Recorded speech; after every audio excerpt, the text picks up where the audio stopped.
Hey guys, welcome back to the channel. Today I want to talk about gas lamps and what not to do.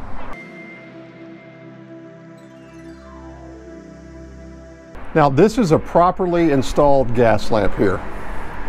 As you can see, the main gas line is hidden by the gas lamp cover.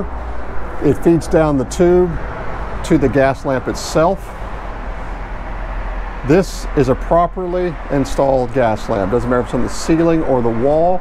And now I'd like to show you what it looks like when it's not done properly and how to fix it.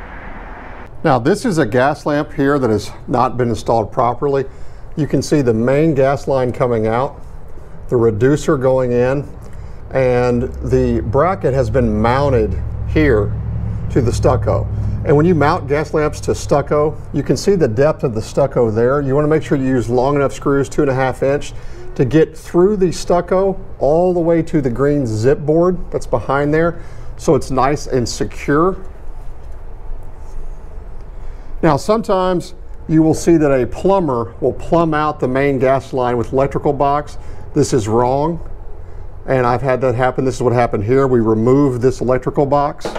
And the fix is to drop the gas lamp either below or above the main gas line, then have the reducer come out and feed the gas lamp itself. This wire needs to be cut down so it looks nice and clean. This is not good, but that's a way to fix if you have a gas line that comes out this way. We're going to fill this back in with stucco.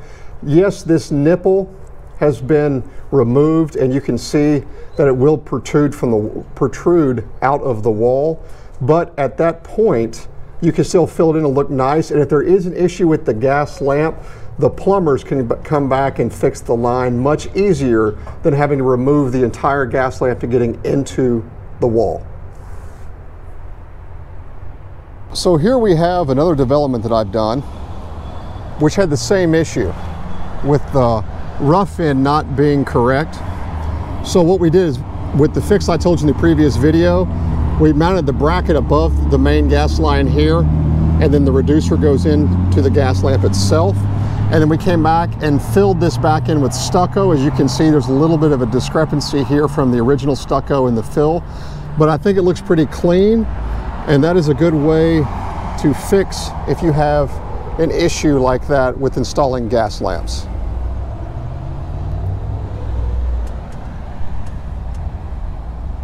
A lot of times people install the gas keys in the houses. I don't think they're necessary because it's something that is just a kid can turn or mess with, and it turns the gas lamp off outside the gas.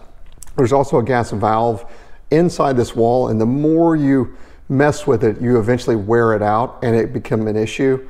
And also a lot of people like to install the igniter switch in the wall here, where you can turn it on and off, that starts the gas lamp outside. Again, I think it's not necessary. As I'll show you, it's very easy to turn a gas lamp on and off, and this is just extra added cost I don't think is needed. This is why I don't think the valve inside for the gas line to turn on and off. Now there is a pro to having the gas valve inside. If you turn it off, you can work on this specific lamp and not need to turn off the gas that's on outside of the house, turn off that gas line, which is still easy to do. So as I was saying, you can control the flame here, and if you want to light it, that's all you do. Again, it's fairly easy. Less touch points in construction, I always think, is better.